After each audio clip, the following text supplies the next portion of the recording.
Mga boss, welcome back sa ating channel, E-Boys Vlog and sa E-Boys Moto Vlog segment.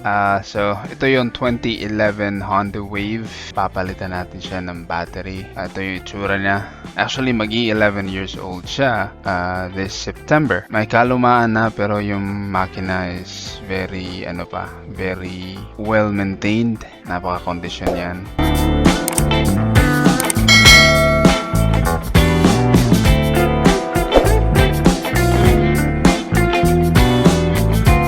So ito yung battery natin ay papalit, and we also have the air cleaner, pero di ko siya masasali dito sa video na to. So voice over lang to mga boss. So madali ang pagpapalit lang ng battery. And yes, as you can see here, may nabatak doon.